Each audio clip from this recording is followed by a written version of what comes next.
जय राधा माधव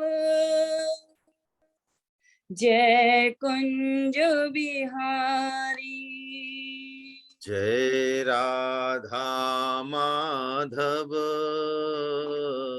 जय कुंज बिहारी। यशोदानंदन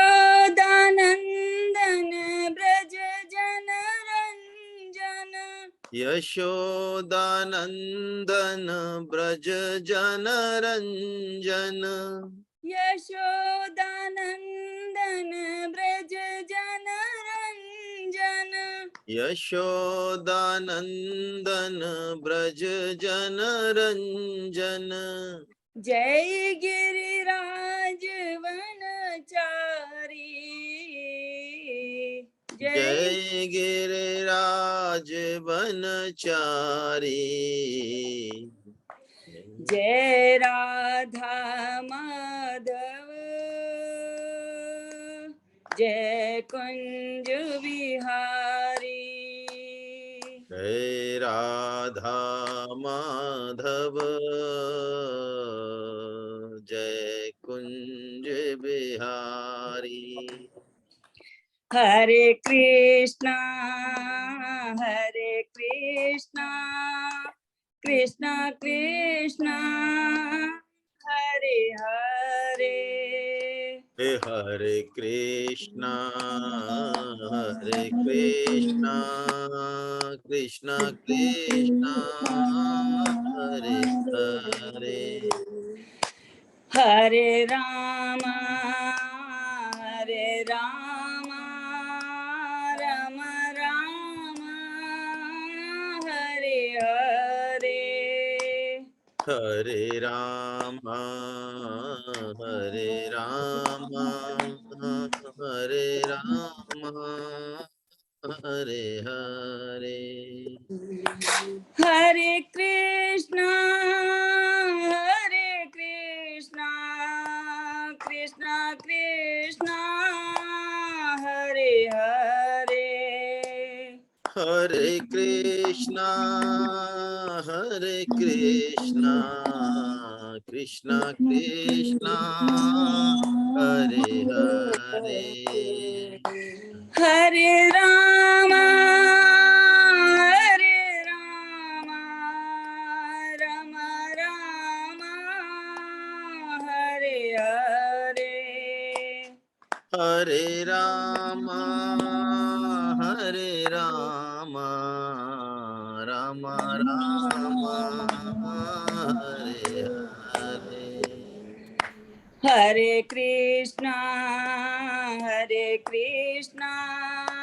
कृष्णा कृष्णा हरे हरे।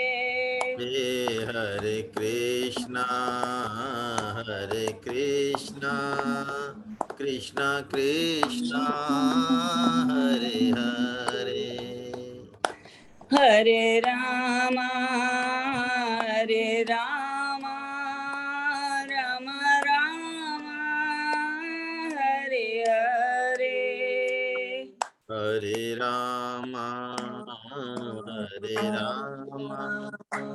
राम राम हरे हरे। हरे हरे कृष्णा सर।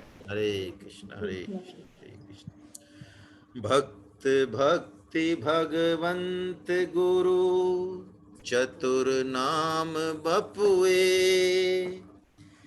इनके पद बंदन किए नाशई विघ्न अनेक। सब संतन निर्णय कियो मथि श्रुति पुराण इतिहास। भजबे को दोई सुघर कै हरिदास। बार बार बंदन करो श्री नाभा जिन काढ़ोगा भावेद को भक्त माल रस दें। श्री प्रिया दास पद कमल पुनि बंदउ बारंबार। कीनि भक्ति रस बोधनी टीका अति सुख सान। चार जुगन में भक्त जिते तिनके पद की धूल। सर्वस सिर धरि राखी हो मेरी जीवन मूल। प्रहलाद नारद पराशर पुंडरीका व्याशांबरीश शुक शौनक भीष्म दालभ्यान। रुकुमांगदार जुन वशिष्ठ विभीषणादीन एतान हम परम भागवतां नमामि। संत सभा झाकी नहीं कियो न हरि गुण गान। नारायण फिर कवन विधि तू चाहे कल्याण। जो हरि प्राप्ति की आस है तो हरि जन गुण गान। न तरु सुकृत भुंजे भी ज्यों जन्म जन्म पछता। भक्त दाम संग्रह करे कथन श्रवण अनुमोद। सो प्रभु प्यारो पुत्र जो बैठे हर की गोद। काम ही नार पियार जिमी लोभ ही प्रिय जिमीदार। तिमि रघुनाथ निरंतरा प्रिय लागे हूँ मोहेरा। बोलो बांके बिहारी लाल की जय। जिन चरण धूरी मोह भूरि सिर जे जे हरि माया तरे। जिन चरण धूरी मोह भूरि सिर जे जे हरि माया तरे। नहुस जजाति दिलीप पुरु जदु गुहु मांधाता। पिप्पल निमि भरद्वाज दक्ष सरभंग संघाता। संजय समीक उत्तान पाद जाग्ञवल्क जस जग भरे। तिन चरण धूरी मोह भूरि सिर जे जे हरि माया तरे। जिन चरण भूरि मोह भूरि सिर जे जे हरि माया तरे। आइए आज हम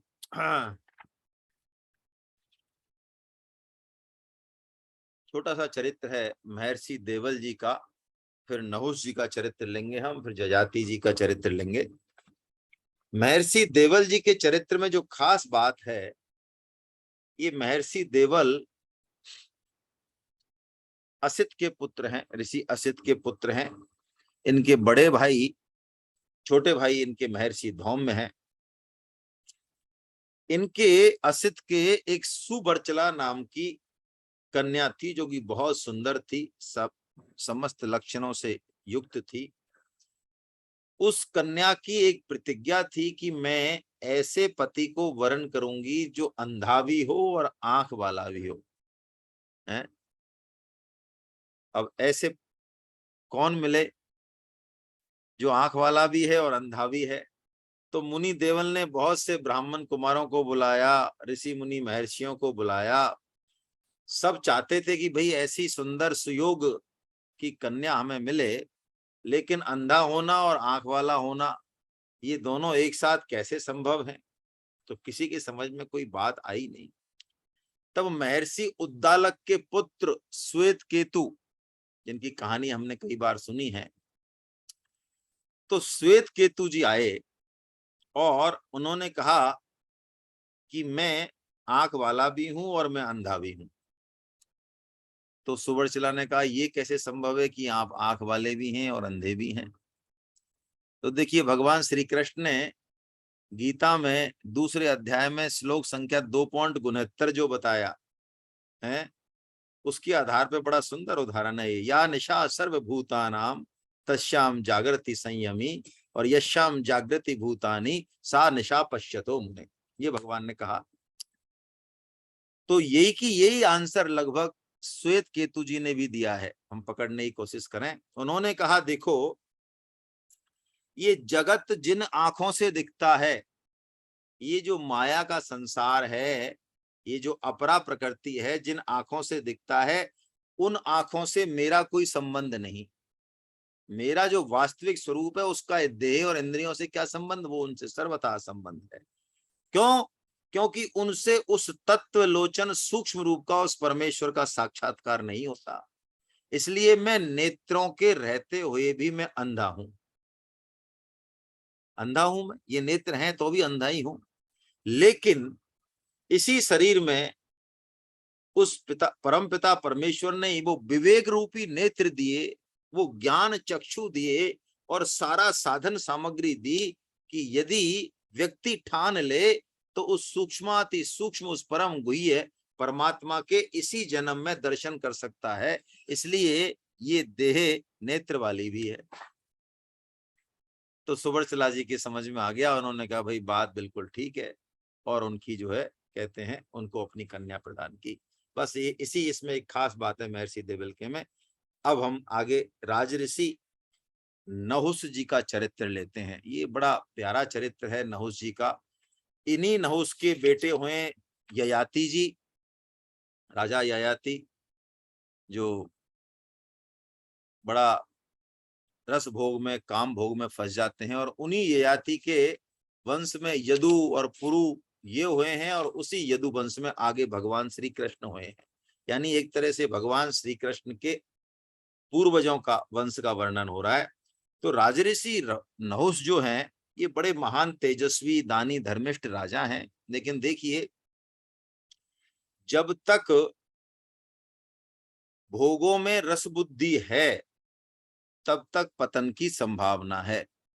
ये भगवान ने दूसरे अध्याय के 59वें श्लोक में कहा गीता में है। यम प्राप्त निवर्तन्ते, नहीं क्या कहा, रसवर्जम रसोपि यस्य परम दृष्टा निवर्तते। भगवान ने कहा कि भोगों को भोगना नहीं भोगना ये महत्वपूर्ण नहीं है। हम भोगों को चाहे भोगें चाहे ना भोगें, असली बात यह है कि भोगों में हमारी जो रस बुद्धि है वो है या नहीं। यदि भोगों में रस बुद्धि है तो भोगों को नहीं भोगते हुए भी हमारा पतन हो सकता है, ऐसा भगवान ने गीता में बताया। आइए इसी श्लोक के ऊपर लगभग ये चरित्र है कि जब इंद्र को एक बार ब्रह्म हत्या लग गई, तो उस ब्रह्म हत्या के कारण इंद्र, देवराज इंद्र के पद से च्युत हो गए और चारों तरफ बड़ी वहां की व्यवस्था खराब होने लगी।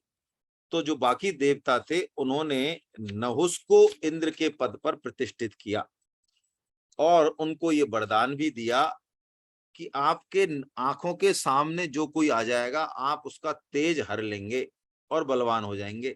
इसलिए आप धर्म का पालन करें और संपूर्ण लोगों के स्वर्ग लोक के अधिपति के रूप में जो है आप राज्य करें। उनका अभिषेक कर दिया।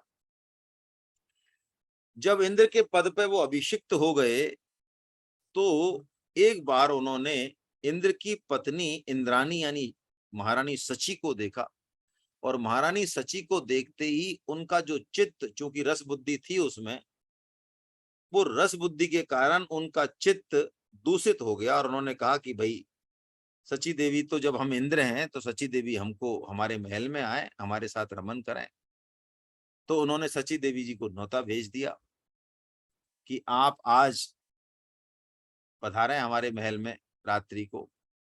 सची बड़ी परेशान हुई। अब इंद्र के पद पे तो ये बैठे, राजा तो हैं ही, और इंद्र का कहीं पता नहीं है। इंद्र तो ब्रह्म हत्या लग गई, इसलिए छुप रहे इधर उधर। तो वो बृहस्पति जी की शरण में गई। तो बृहस्पति जी ने कहा कि तुम चिंता मत करो, बहुत जल्दी इस नहुस का पतन होने वाला है और तुम पुनः अपने पति इंद्र को मिलोगी। लेकिन तुम, ये राजा है इसलिए इसकी आज्ञा का एकदम से तो उल्लंघन मत करो। तुम्हारे ऊपर ये आसक्त है तो तुम ऐसा करो कि इसको ये कहो कि तुम मेरे पास जब महल में आओ तो तुम आओ मेरे महल में, और ऐसी पालकी पर बैठ के आओ जिसमें ऋषि मुनि और महर्षि जुते हुए हों। ऐसा तुम कह दो उनको। अब जो कामांध व्यक्ति होता है उसका विवेक लुप्त हो जाता है। भगवान यही तो कहते हैं 2.62 और 63 में, ध्यायते विषयान पुसै संगस्ते सुपजायते संगात संजायते कामा कामात क्रोधो भी जायते क्रोधात भवति सम्मोहा सम्मोहा स्मृति विभ्रमा और स्मृति भ्रंसाद बुद्धि नासात और बुद्धि नासात प्रणश्यति। यानी विषयों के चिंतन से, रस बुद्धि होने से सर्वनाश हो जाता है। ये भगवान ने 2.62-63 में बताया, यही अब होने वाला है। तो नहुस तो कामांध थे, उन्होंने कहा बिल्कुल ठीक बात, हम राजा हैं। तो उन्होंने ऋषि मुनि महर्षियों को बुलाया और सवारी पे चढ़ के, बढ़िया सी सवारी पे, अब सारे ऋषि उसको कंधे पे लेके जा रहे हैं। तो उन्होंने, उनको पहुंचने की जल्दी थी, तो वो क्या कहता है नहुस, सर्प सर्प सर्प यानी सर्प कहते हैं जल्दी चलो, संस्कृत का शब्द है। तो ऋषि तो पहले ही परेशान हो रहे थे, ऋषि मुनि महर्षि, तो उनको कोई अभ्यास थोड़ी है पालकी ढोने का। और चूंकि ये राजा है, धर्म का विरुद्ध आचरण कर रहा है, तो ऋषि सोच रहे थे कि ये समझाने से मान जाए। तब उन्होंने, ऋषियों ने कहा, राजन तुम बड़ा अधर्म कर रहे हो, ये हमको जो जोत रहे हो ये तो अधर्म कुछ नहीं है, लेकिन तुम्हारा जो उद्देश्य है, तुम्हारा जो भाव है, ये तुम्हारा पतन करने वाला है। तुम बहुत गलत काम कर रहे हो।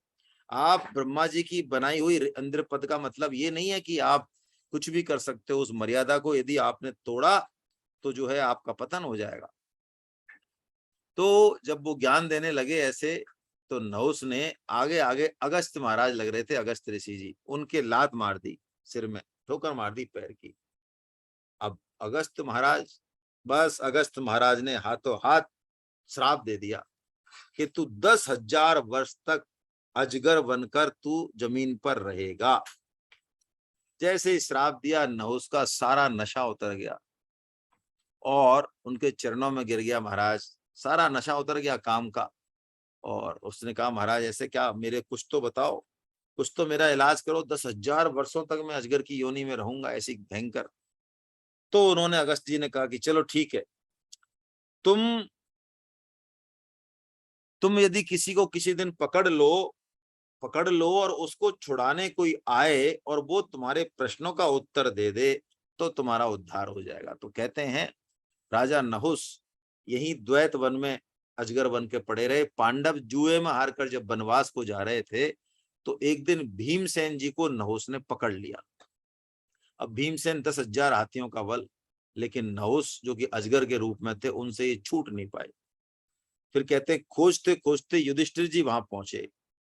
तो युधिष्ठिर जी ने भी बहुत कहा, लेकिन नहीं छोड़ा। तो फिर युधिष्ठिर जी ने कहा, भाई बताओ आप कैसे छोड़ोगे, हमें खा लो बदले में कुछ और। तो उन्होंने कहा, मैं छोड़ दूंगा, तुम मेरे पूछे हुए प्रश्नों का उत्तर दे दो कि हाँ ये हम कर देंगे, बताओ। तो कई सारे प्रश्न पूछे, एक प्रश्न ले लेते हैं हम कि ब्राह्मण कौन है। तो युधिष्ठिर जी ने कह दिया, ब्राह्मण के गुण बता दिए सारे, सत्य, क्षमा, सुशीलता, ये तपस्या, दया, और कहा जानाति ब्रह्मा इति ब्राह्मणा, जो ब्रह्म को जानने वाला है, जो तत्ववेत्ता है, वास्तव में वही ब्राह्मण है। ऐसा कह के उनको जो है इन्होंने छोड़ा।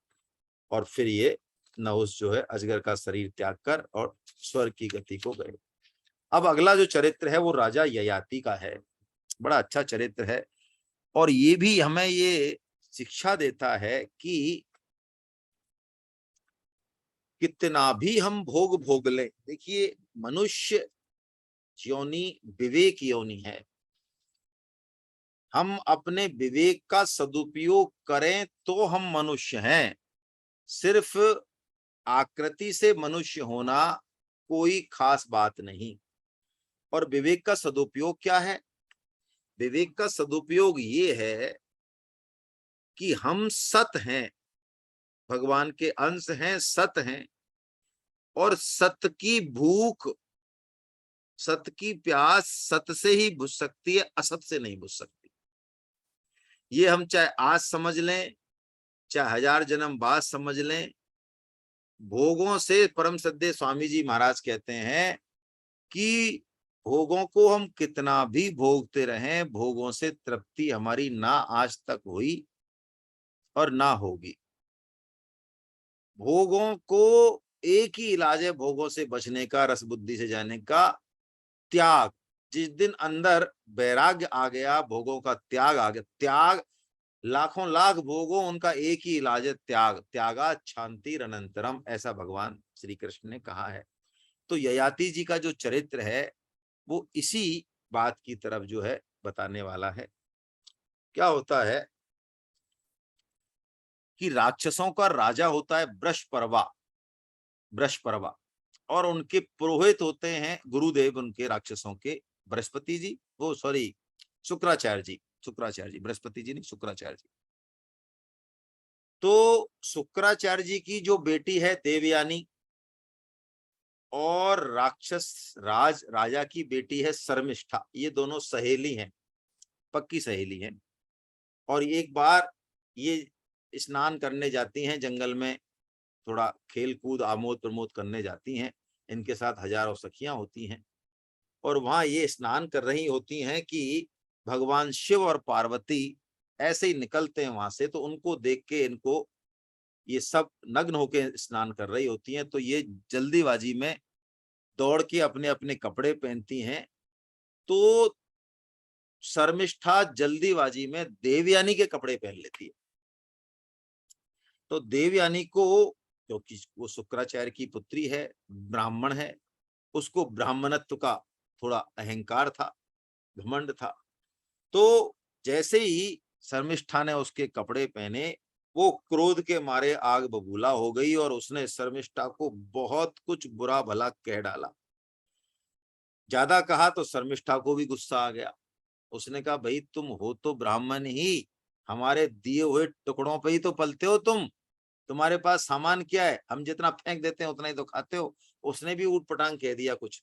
आखिर में दोनों ने खूब कह दिया, तो शर्मिष्ठा को इतना गुस्सा आया, उस देवयानी को वो कुएं में पटक आई, एक बगल में कुआं था उसमें पटक आई और आ गई। राजा की बेटी थी, रजोगुण ज्यादा होता है। अब वो देवयानी उस कुएं में पड़ी रही। राजा ययाति वहां से निकलते हैं और उनको वो देवयानी की आवाज सुनाई देती है। फिर वो अपना वस्त्र फेंकते हैं क्योंकि वो नग्न थी, और अपना हाथ बढ़ा के और उसको निकालते हैं। जब उन्होंने अपना हाथ बढ़ा के उन्होंने निकाला, तो देवयानी ने यही कहा कि वीर शिरोमणे, हे राजन, आज आपने मेरा हाथ पकड़ा है, अब मेरे हाथ को कोई दूसरा नहीं पकड़े। जब उन्होंने ऐसा कहा तो ययाति ने पूछा, भाई आप कौन हो, किस? तो पता चला कि वो तो ब्राह्मण कन्या है, शुक्राचार्य जी की कन्या है। तो उन्होंने कहा, भाई मैं तो क्षत्रिय हूं, इसलिए मैं तुम्हारा वरण नहीं कर सकता। तब देवयानी जी ने कहा कि मेरा वरण कोई ब्राह्मण तो कर ही नहीं सकता। क्यों? एक स्टोरी है इसके पीछे, आपको शायद पता हो या नहीं हो। देखिए, शुक्राचार्य जी को मृत संजीवनी विद्या आती है। मृत संजीवनी मतलब वो मरे हुए को जिला सकते हैं, शुक्राचार्य जी महाराज। तो देवता और असुरों में जब लड़ाई हुई है, बहुत बार लड़ाई हुई है, जैसे हमारे अंदर लड़ाई चलती रहती है ना, देवता और असुरों की लड़ाई का मतलब है, कई लोग कहते हैं ये देवता और असुर लड़ते ही रहते हैं कि यार जब देखो जब भी खोलते हैं तो गेट पे लड़ते ही रहते हैं।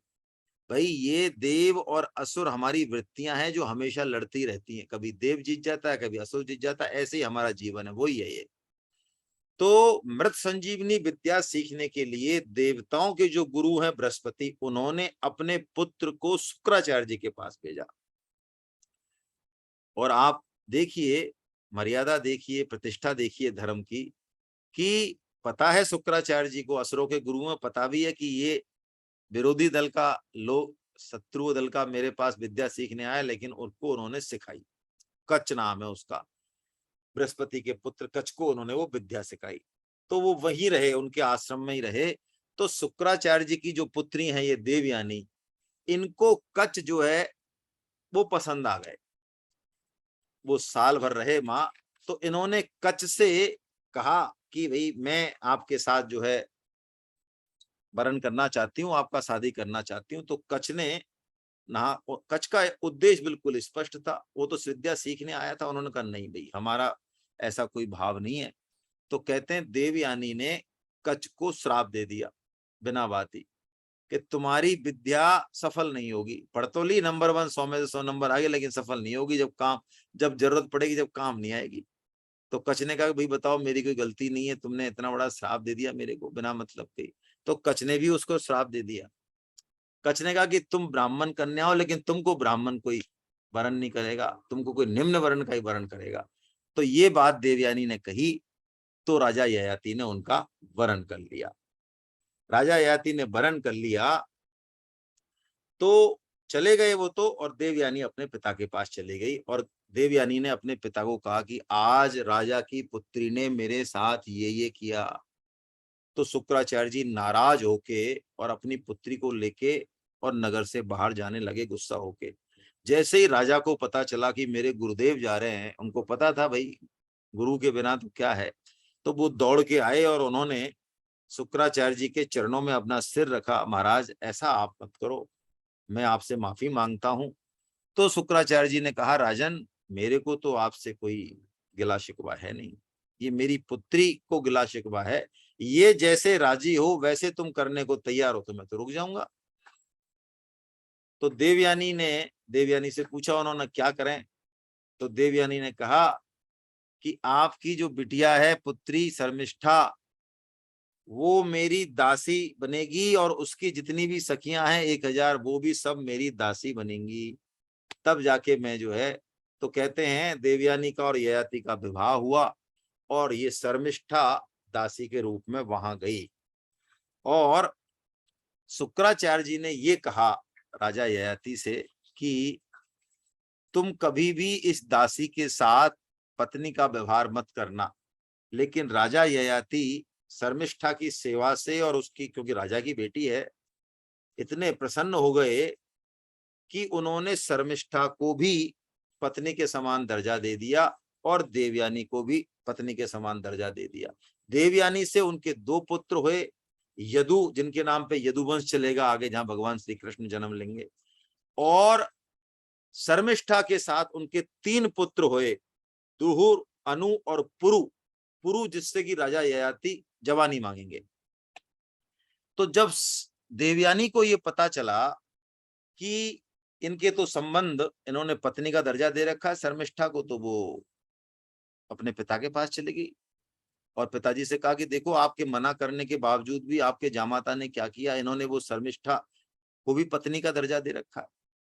तो गुरु शुक्राचार्य जी ने क्या किया, उन्होंने श्राप दे दिया राजा ययाति को कि तुम बूढ़े हो जाओ। तो राजा ययाति पहुंचे, बूढ़े बूढ़े हो गए वो। उन्होंने कहा महाराज ये जो आपने श्राप दिया है, ये तो आपके लिए, मेरे लिए, आपकी बेटी के लिए, ये तो किसी के लिए भी कल्याणकारी नहीं है। आपने ये क्या किया है, इसका कुछ तो इलाज बताओ। तो उन्होंने कहा कि चलो आपको यदि कोई अपना यौवन उधार दे दे तो तुम हो सकते हो जवान, नहीं तो नहीं होगी, श्राप तो काम करेगा। तो कहते हैं राजा ययाति ने अपने सभी पुत्रों से जवानी मांगी, उनका यौवन मांगा, लेकिन किसी ने नहीं दिया। जो छोटा छोटा पुत्र है पुरु, वो पितृभक्त है।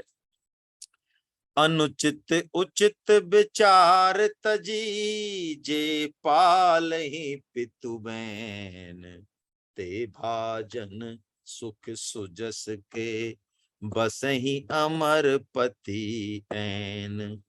ये शास्त्र की आज्ञा है कि माता पिता के वचन को जो है बिना विचार के भी मान लेना चाहिए, है ना, उसका नुकसान नहीं होता है।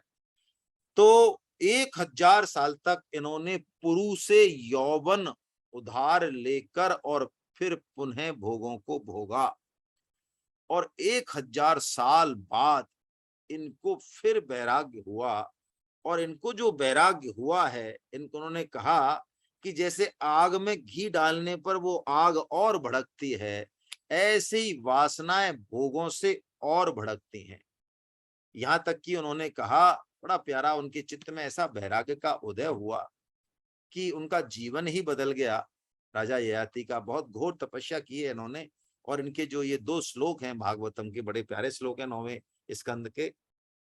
न जातु कामा कामानाम उपभोगेन साम्यति, हविषा कृष्ण वर्त्वेम भूय एवा विवर्धते।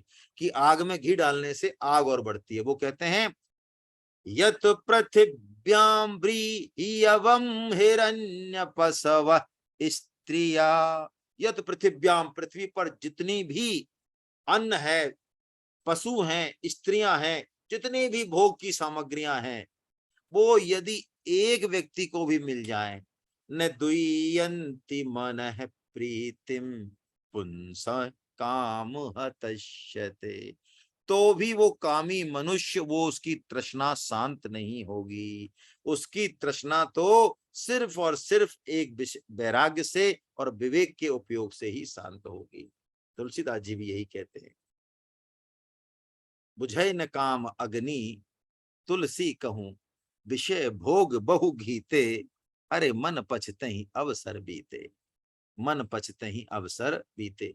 तो राजा ययाति का जो ये चरित्र है, ये इसी तरफ इशारा करता है कि तेन त्यक्तेन भुंजीता।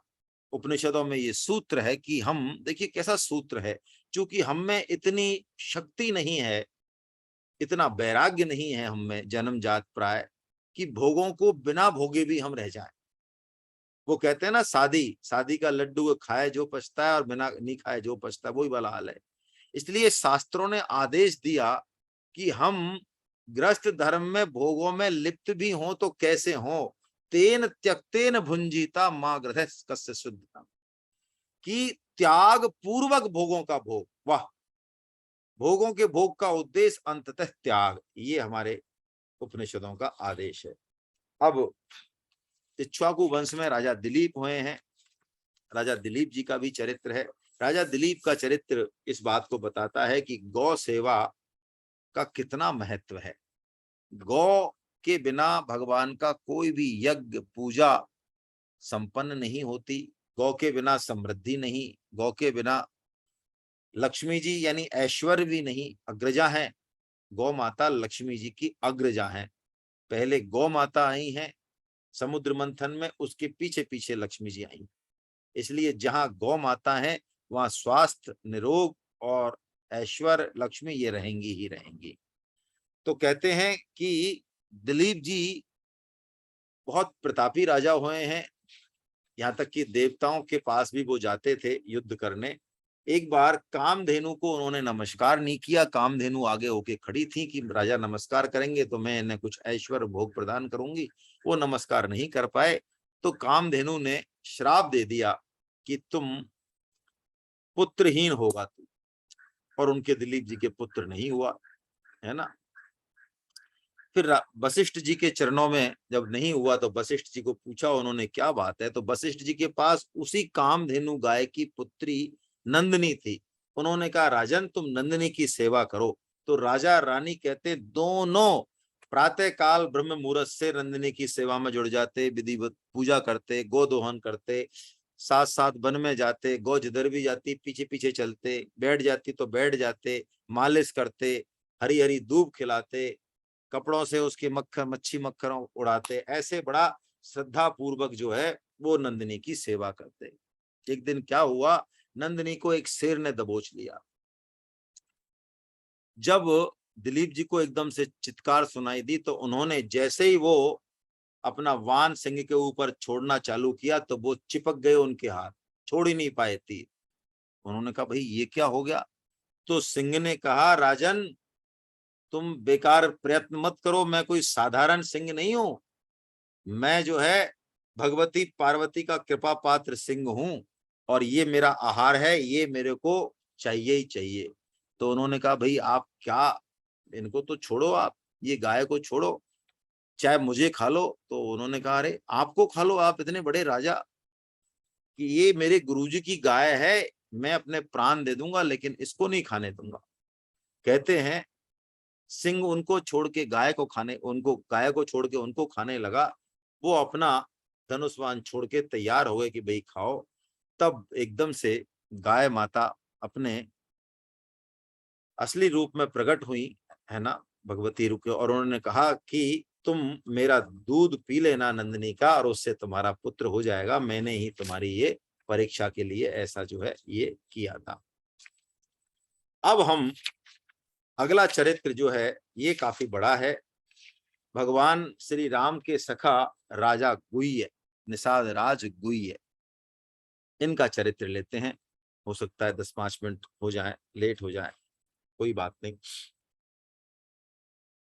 देखिए निषाद राज गुह्य भगवान के कैसे सखा हैं, कैसे भक्त हैं, जिनके चरित्र में भक्ति की वो बात बार बार आती है कि वास्तव में भगवान एक भक्ति का ही नाता मानते हैं।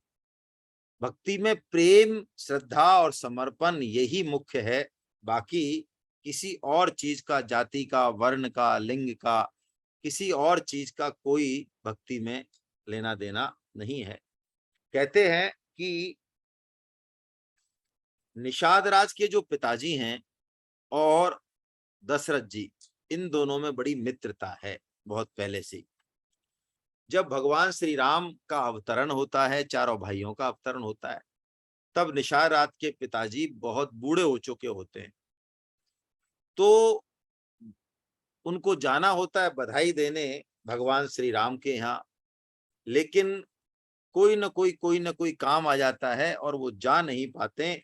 और निषाद राज गुई से वो रोज बात करते हैं कि भाई भगवान ऐसे हैं, भगवान के ऐसे हैं, सुनते रहते हैं कथा कहानी। तो निषाद राज गुह्य का जो बालक गुह्य है, उसका मन रोज अयोध्या जाने के लिए मचलता है। और जब जब वो भगवान श्री राम के चरित्रों को सुनता है तो और उसका मन मचल उठता है। जब वो 5 साल के हो गए, तब उनके पिताजी ने एक दिन कहा कि अब हमारी अवस्था तो बहुत वैसी हो गई है, तो ऐसा करो आप स्वयं ही चले जाओ और हमारे यहाँ से भेंट भी दे देना। तो कहते हैं बहुत दुर्लभ मृग चर्म होती है, रूरू चर्म, रूरू मृग की, रूरू नामक मृग के चर्म से बनी हुई, तो 4 जोड़ी सुंदर पनहिया बनाते हैं निषाद राज गुह्य अपने सखा भगवान श्री राम के लिए। और जंगल में से बढ़िया बांस लेके और बहुत बढ़िया बांस वो धनुष बाण बनाते हैं और एक से एक बढ़िया कंद मूल फल ये लेके 5 साल के निषाद राज गुह्य पहली बार अयोध्या जाते हैं। और जब अयोध्या जाते हैं तो कहते हैं भगवान श्री राम की सवारी निकल रही होती है। भगवान श्री राम की दर्शन के लिए दशरथ जी भी होते हैं, चारों भाई होते हैं। अब सवारी निकलती है तो पूरा वहां तो फौज फाटा वगैरह, सिपाही वगैरह सब रहते हैं और अयोध्या के राजपथों पे भीड़ तगड़ी वाली। अब निषाद राज गुह्य बेचारे इधर से धक्का खाएं उधर से धक्का खाएं, वहां कौन उनको जाने दे। कहते हैं निषाद राज गुह्य नंग धड़ंग निषाद राज, है ना, वनवासी हैं, बड़ा प्रेम उनके मन में।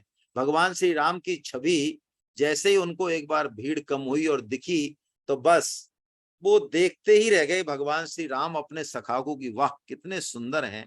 और जैसे ही भगवान श्री राम की निगाह पड़ी, परिचय तो नहीं हुआ अब तक लेकिन वो तो सर्वज्ञ हैं भगवान, तो जैसे ही उनको अपने बाल सखा निषाद राज गुह्य, पुराना नाता है, उन पर निगाह पड़ी तो उन्होंने इशारे से उनको बुलाया।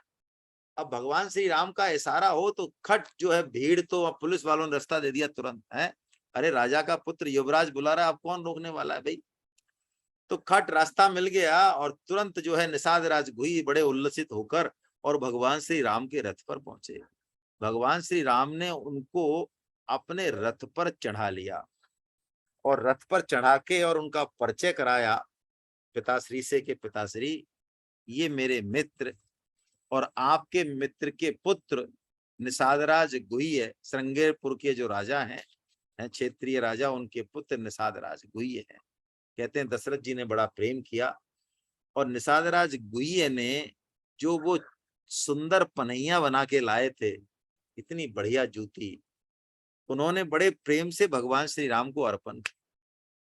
और भगवान श्री राम ने स्वर्ण मंडित, स्वर्ण जटित जो अपने पैर में पहन रखी थी जूतियां, उनको उतार कर और निषादराज गुह्य के जो है वो जूतियों को धारण किया और बड़ा प्रसन्न हुए भगवान इस उपहार को जो है प्राप्त करके। उनका धनुष्वान धारण किया, उनके कंदमूल फल जो है भगवान ने खाए और उनको साथ में, सारा जब नगर परिक्रमा हो गई तो उनको महल में ले गए।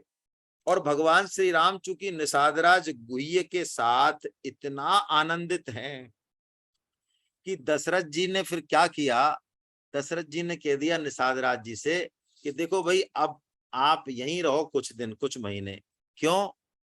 कि तुमको तीर कमान बनाना बढ़िया आता है, चलाना बढ़िया आता है, तो तुम इनको ट्रेनिंग दो, हमारे चारों इनको, है ना।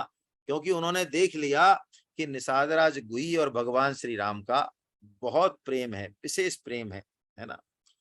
कैसा प्रेम है, आइए हम कवित्त के माध्यम से देते हैं। इसमें 3-4 कवित्त हैं, धीरे धीरे चरित्र को लेते हैं। आइए 95 नंबर का कवित्त है। भीलन को राजा गुहू, भीलन को राजा गुहू, राम अभिराम प्रीति, भयो बनवास मिलो मार्ग में आई के।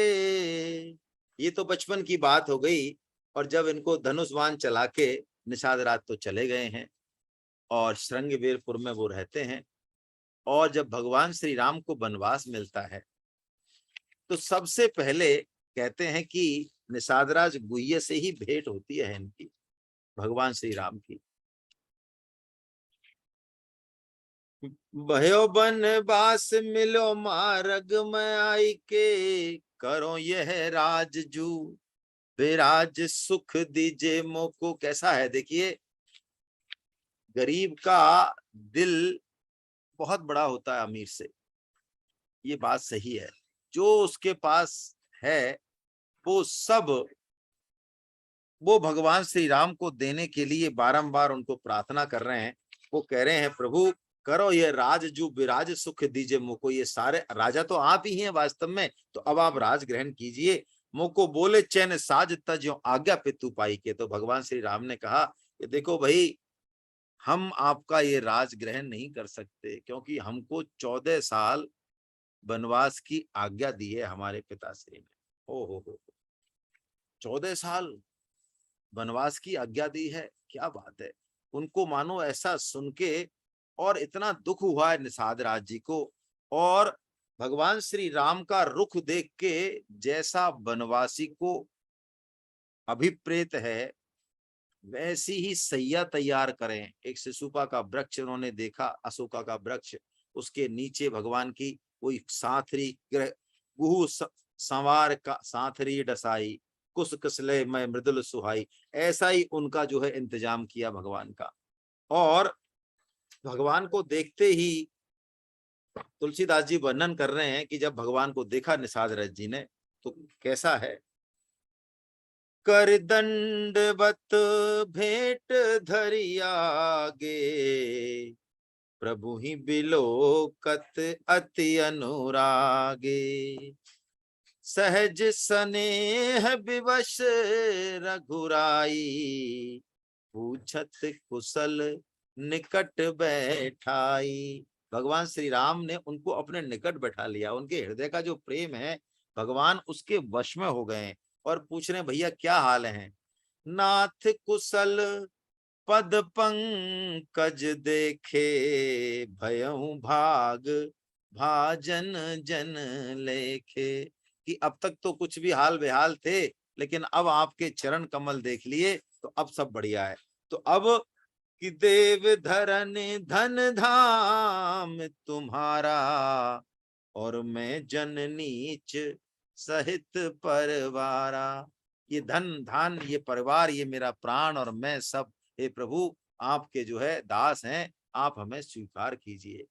बिल्कुल उसको स्वीकार किया भगवान ने, बस ये कहा कि कहऊ सत्य सब सखा सुजाना, मोह दीन पितु आयसु आना। इसलिए मैं जो है नहीं लाऊंगा और नहीं ये ग्रहण कर सकता हूं। तो कहते हैं लक्ष्मण जी के साथ उन्होंने भगवान को वनवास के अनुकूल बिस्तर तैयार किए, और जब रात को भगवान पौड़ गए हैं तो निषाद राज के हृदय की दशा पता चलती है। लक्ष्मण जी और निषाद राज का जो संवाद है रामायण में, बहुत जबरदस्त संवाद है। निषाद राज बहुत विकल हो जाते हैं उस समय। कहते हैं कि बताओ, स्वर्ग लोक तक जिनकी धाक है ऐसे राजा दशरथ हैं, ब्रह्म ज्ञानियों में जिनकी धाक है वो राजा जनक, इनके तो ये पुत्र और पुत्री हैं। पिता जनक जग विदित प्रभाव, और ससुर सुरेश सखा रघुराऊ, और रामचंद्र पति सो वैदेही, और सोवत मही विधि बाम न केही। वो कहते हैं भैया ये विधाता की गति कैसी है कि ऐसे प्रभुता वाले इनको भी आज जमीन पर सोना पड़ रहा है। बताइए, सिय रघुवीर की कानन जोगुई, क्या इनके लिए वनवास उचित है? लेकिन कर्म प्रधान सत्य कह लो, ऐसे करके बड़ा दुख मनाया। तब लक्ष्मण जी ने इनको उपदेश दिया, तीनों तरीके से उपदेश दिया, कर्म की दृष्टि से, ज्ञान की दृष्टि से और भक्ति की दृष्टि से। बहुत स्पष्ट रूप से लक्ष्मण जी ने कहा कि देखो, काहू न को सुख दुख कर दाता, निज कृत कर्म भोग सब भ्राता। लक्ष्मण जी ने हिंट दिया कि भगवान श्री राम की इच्छा ही सब कुछ है। अरे भगवान श्री राम जो करना चाहते हैं वो जन कल्याण के लिए, लोक संग्रह के लिए करना ही चाहते हैं। शायद वनवास आने के लिए उनकी इच्छा हो, यही प्रधान कारण है। कैकेयी के मन में इस तरह का संकल्प उन्होंने जाहिर किया, बात तो यही थी। और कैकेयी के सिर पे जो है ये सारा बुराई का ठीकरा फूटा। ऐसे करके उन्होंने समझाया उनको और उनसे कहा कि तुम तो बहुत भाग्यशाली हो भाई, तुम्हारा श्री राम चरणों में इतना प्रेम है। स्वार्थ साच जीव कहूं ऐहा, मन क्रम बचन राम पद नेहा। सखा परम परमारथ ऐहू, मन क्रम बचन राम पद ऐहू। ऐसे कह के जो है उन्होंने उनको बड़ा अच्छा वो किया। अब उसके बाद जब भगवान श्री राम जाते हैं तो साथ साथ जाते हैं, निषाद राज केवट तक साथ साथ जाते हैं। उसके बाद भगवान बड़ी मुश्किल से विदा करते हैं उनको, बहुत मुश्किल से। वो कहते हैं अरे आपको अभ्यास नहीं है इन जंगलों का रास्ता, पहाड़ इनका रास्ता, हम सब रास्ते हमारे जान पहचान के, हम सब जगह आपको ठीक से पहुंचा देंगे, सब जगह आपकी कुटिया बना देंगे। ऐसे कर करा के काफी दिनों तक भगवान श्री राम के साथ रहे हैं और बड़ी मुश्किल से भगवान ने इनको वापस किया है। और जब भरत भगवान श्री राम से मिलने आते हैं, पूरी सेना, चतुरंगिनी सेना है, तो इनको ऐसा लगता है कि पहले तो वनवास दिया और अब शायद ये भरत और ये कैकेयी ये भगवान श्री राम को मानो सदा सदा के लिए अपने मार्ग से हटाना चाहते हैं क्या। इसलिए वो सारी सेना सहित तैयार हो जाते हैं निषाद राज लड़ने के लिए और कहते हैं कि प्राण चले जाएं लेकिन मेरे प्राणों के ऊपर से ये भगवान श्री राम के पास जा सकते हैं। तजऊ प्राण रघुनाथ निहोरे, दुहू हाथ दू मोदक मोरे। ऐसे करके वो कह देते हैं समर मरण पुनि सुरसरी तीरा, गंगा का तीर है और युद्ध में हम तो युद्ध के काम आ जाएं और राम काज क्षण भंगु शरीरा, ये क्षण भंगुर शरीर भगवान श्री राम के काम आ जाए, इससे ऊपर तो कोई बात नहीं है। इसलिए सब तैयार हो जाते हैं। लेकिन तभी छींक देता है, एक बाई छींक हो जाती है। तो एक बुजुर्ग कहता है अरे कि भाई मैंने सगुन लिया है, सगुन, तुम जो है भरत से तुम्हारी लड़ाई नहीं होगी, तुम जरा पहले चेक करो भरत किस भाव से जा रहे हैं। तो कहते हैं तीन चीज ले जाते हैं ये भरत जी के पास। सात्विक गुण चेक करने के लिए कंदमूल फल ले जाते हैं। राजस वृत्ति में है क्या भरत, इसको चेक करने के लिए बढ़िया बढ़िया खग और मृग राजस मांस ले जाते हैं। और तामस वृत्ति में है, इसके लिए मीन पीन पाठीन जो तामस सामग्री होती है, सुरापान वगैरह, वो भी ले जाते हैं। लेकिन जब ये भरत जी के सामने जाते हैं और भरत जी को देखिए कैसा, इनका अपना गांव का नाम, अपने पिता का नाम पास नहीं जाते हैं। गांव जाति गुहु नाव सुनाई, दूर से ही अपना नाम, अपना गांव, अपनी जाति बताते हैं। और कीन जुहार माथ महिलाई, ऐसे वो उनको साष्टांग दंडवत करते हैं। लेकिन वशिष्ठ जी जैसे ही निषाद राज को देखते हैं, भरत जी को कहते हैं, अरे भरत, ये भगवान श्री राम के अत्यंत प्रिय सखा हैं। बस जैसे ही वशिष्ठ जी भरत जी को ये कहते हैं कि भगवान श्री राम के सखा हैं, ओहो, दौड़ते हैं भरत जी, दौड़ते हैं। और उनको दौड़ के, वो तो कहते हैं हमें हाथ मत लगाओ, हम तो नीचे हैं, ये वो हैं। उनको अपने भगवान श्री राम के सखा निषादराज गुह्य को अपनी छाती से लगा के और बड़े प्रसन्न होते हैं, बड़े प्रसन्न होते हैं। देवताओं ने भी, तुलसीदास जी ने वर्णन किया है, निषाद राज के इस भाग्य को सराहा। धन्य धन्य धुनि मंगल मूला सुर सराहिते। और तब निषाद राज को, क्योंकि भरत तो गुणातीत हैं, उन्होंने इन तीनों चीजों पर ही ध्यान नहीं दिया। उन्होंने तो गुणातीत भगवान पुरुषोत्तम के जो सखा हैं उनके हृदय का भाव पे ध्यान दिया। और जब दशरथ जी, सॉरी, निषाद राज को भरत जी के भाव का पता चला तो बड़े प्रसन्न हुए। और उन्होंने जो है उनको साथ लेके फिर वो भगवान श्री राम के पास जाते हैं और कहते हैं कि भगवान श्री राम के पास से जब मिलके आते हैं, वापस आते हैं, तो इतना विरह व्याप जाता है इनको, निषाद राज जी को बहुत विरह व्याप जाता है। इतना रोते हैं ये, इतना रोते हैं कि कहते हैं इनकी आंखों में आंसू आना बंद हो गए। और इनकी आंखों में आंसू के बाद खून आने लग गया, ऐसा वर्णन कर रहे हैं प्रियादास जी। दारुण वियोग अकुलात द्रग अश्रुपात, पीछे लोह जात वह सके कौन गाय के। कवित्त में कह रहे हैं 95 कवित्त में प्रियादास जी महाराज कि दारुण वियोग अकुलात द्रग अश्रुपात, पीछे लोहू जात वह सके कौन गाय के। और बस ये पागलों की भांति हे राम हे राम हे राम, इनसे जो राजा का काम था वो भी नहीं होने लगता है। प्रेम में अश्रुपात की ही इतनी महिमा है, अश्रुपात के अलावा यहाँ तो रक्त का प्रवाह चलने लग गया। तो प्रियादास जी कह रहे हैं कि ऐसे प्रेम का वर्णन जो है वो कौन करे, आंखों में घाव हो गया। और वैद्यों ने पट्टी बांधी वहां की जड़ी बूटी करके, तो घाव तो अच्छा हो गया इनका, लेकिन इन्होंने उसके बाद उस पट्टी को फिर खोला नहीं। बहुत कहा लोगों ने कि आपकी आंख ठीक हो गई है, अब खोलो, लेकिन उन्होंने कहा नहीं। क्यों?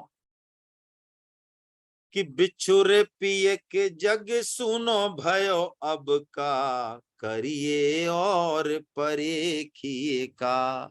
कि अब मेरे परम प्रियतम चले गए, अब मैं किसको तो परेखूं और किसको देखूं।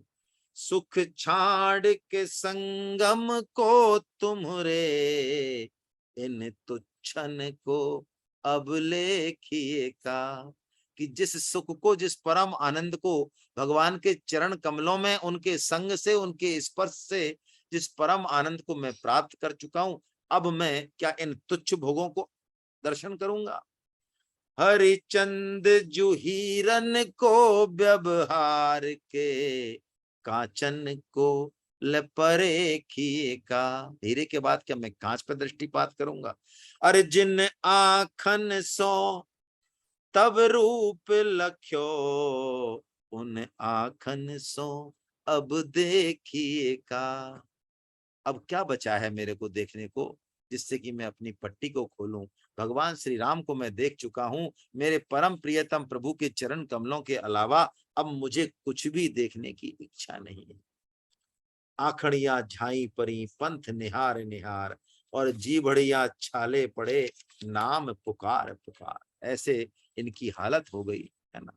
अब कहते हैं कि रहे नैन मूंदी रघुनाथ बिन देखो कहाँ, अहो प्रेम रीति मेरे ये रही छाए के। इनकी इस प्रेम रीति का वर्णन करके प्रियदास जी कह रहे हैं कि बड़ा मेरा प्रेम, मेरा हृदय भी बड़ा उत्फुल्लित हो रहा है। अब हुआ क्या कि भगवान श्री राम जब 14 वर्ष का वनवास काट के रावण का लंका राज विभीषण को देख के और पुष्पक विमान में जब लौट रहे हैं, तो निषाद राज गुह्य के श्रृंगवेरपुर में पुष्पक विमान को उन्होंने रुकवाया है और अपने सेवकों को भेजा है कि भाई जरा निषाद राज को मेरे आने की सूचना दो। 14 बरस पीछे आए रघुनाथ नाथ, साथ के जे भील कहें आए प्रभु देखिए। वो भील पहुंचे कि भगवान आ गए, जरा देखो, चलो उनको देखो। बोलो अब पाऊं कहाँ, होई न प्रतीति क्यों हूं, प्रीति करी मिले कही राम मुको पेखिए। कैसी बढ़िया बात है। 14 साल तक निषाद राज जी के हृदय में भगवान श्री राम का चिंतन इस तरह से चला है कि उनको सहसा विश्वास नहीं हुआ कि जिन भगवान श्री राम को देखे 14 साल बीत गए, अब मेरा ऐसा अहोभाग्य कहाँ कि मैं भगवान श्री राम को पा सकूं। नहीं गए, वो विश्वास नहीं हुआ उनको। देखिए भक्त के प्रति भगवान की कैसी प्रीति है। भगवान के दर्शन के लिए हम मरे जाते हैं, लेकिन भगवान श्री राम कहते हैं स्वयं चल के और निषाद राज के पास आए और निषाद राज से बोले कि अरे गुह्य मैं आ गया, अब तुम मुझे देखो, देख लो।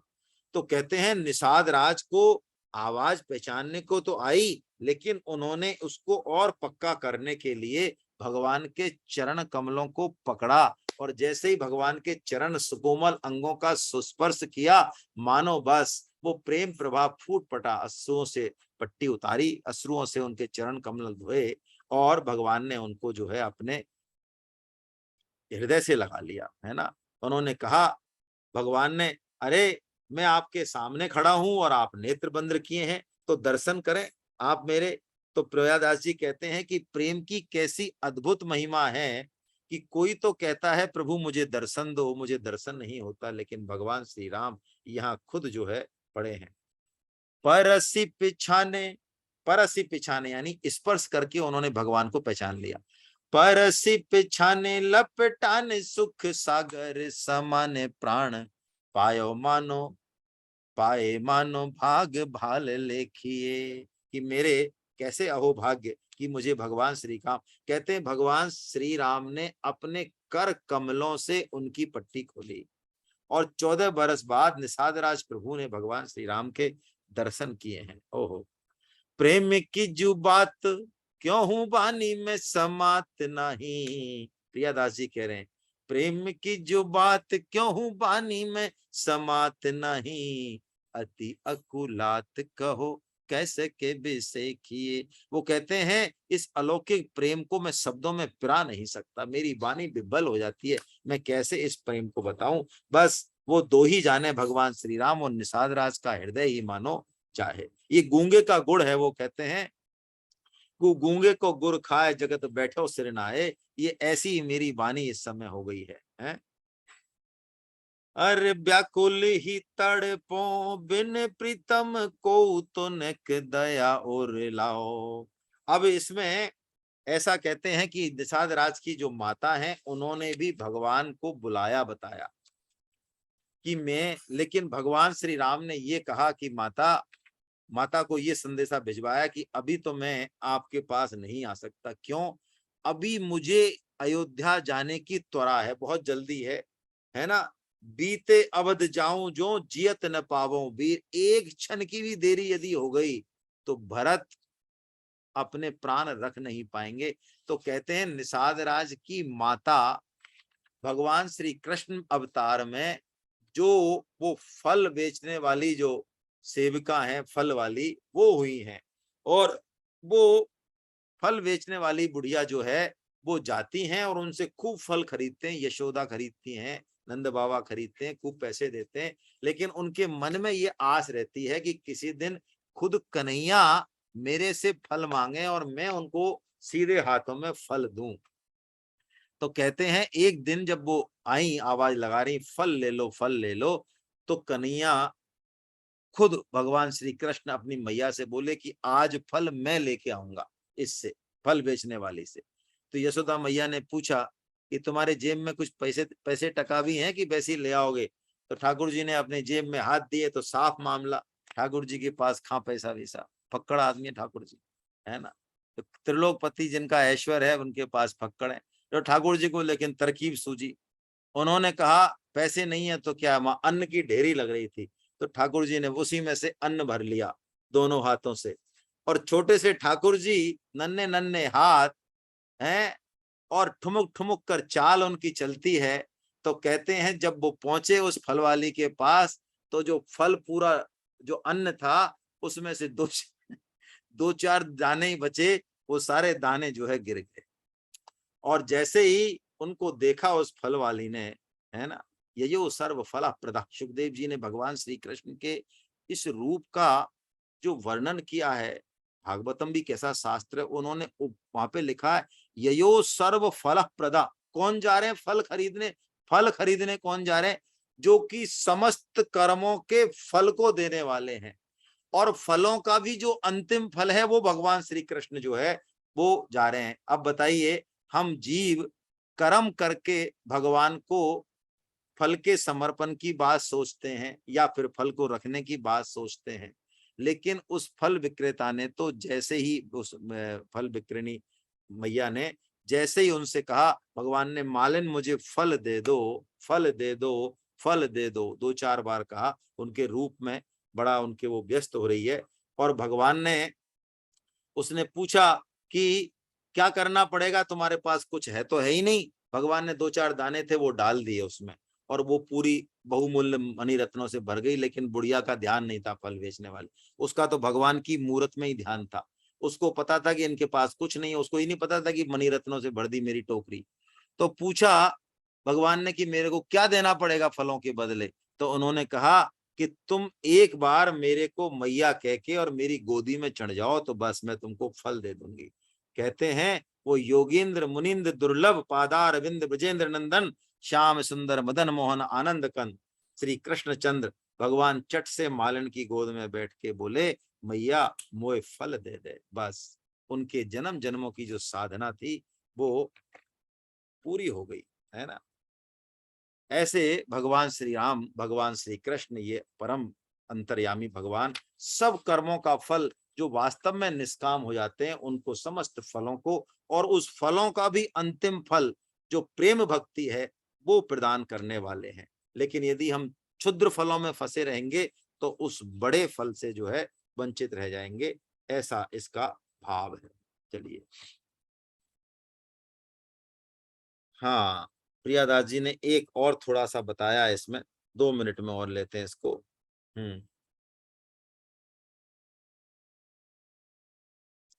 मैया के पास जब पहुंचे, यशोदा मैया के पास बहुत सारे फल दे दिए उसने। तो यशोदा मैया ने कहा, लाला तू अनाज तो थोड़ा सा ही ले गया था, फिर तू इतने सारे फल कहां से ले आया? तो बता दिया भगवान श्री कृष्ण ने अपनी तोतली भाषा में कि मैं जो ले गया उसमें से तो कुछ फल नहीं मिले, उसके तो फल क्या मिलते, फिर इतने फल कैसे लाया? कि अरे ऐसा है, मैंने पूछा मेरे को ज्यादा फल कैसे मिलेंगे, तो उसने कहा तू मेरे को मैया कह के मेरी गोद में चढ़ जा, तो मैं तेरे को सारे फल दे दूंगी। तो मैं मैया कह के और गोद में चढ़ गया। तो यशोदा ने कहा, अरे क्यों रे कन्हैया, मैंने इतने हजारों हजारों साल तक जब तप किया, व्रत अनुष्ठान किए, तब मैं तेरी मैया बन गई, और तू चार फलन के चक्कर में उस मालिन को मैया बनाया है? अब तो ठाकुर जी बोले तो कुछ नहीं मैया से, लेकिन बोले मैया तेरे को पता क्या है, मुस्कुराए बस। मुस्कुराने का मतलब, अरे मैया तेरे को पता नहीं है, बात तो तेरी ठीक है, मूलधन तो इतना सा है, लेकिन ये श्री राम अवतार का मामला है, उस मूलधन पे कितना ब्याज चढ़ गया तेरे को पता है? इसलिए मैंने इसलिए उसको गोद में चढ़ के मैया किया। ऐसे भगवान जो है, भगवान ने सबका जो है, सबको, भगवान भक्त वत्सल हैं, भक्तों की आन बान शान सब रखते हैं। बोलो भक्त वत्सल भगवान श्री कृष्ण की और राजा गुह्य, निषाद राज गुह्य की जय हो। गोविंद जय जय गोपाल जय जय, जय जय गोपाल जय जय, राधा रमन हरि गोविंद जय जय।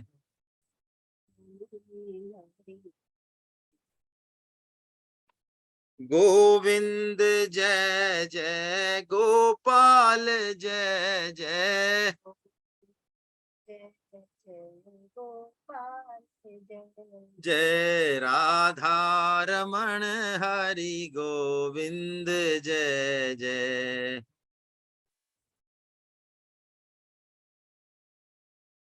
जय राधा रमन हरि गोविंद जय जय। जय।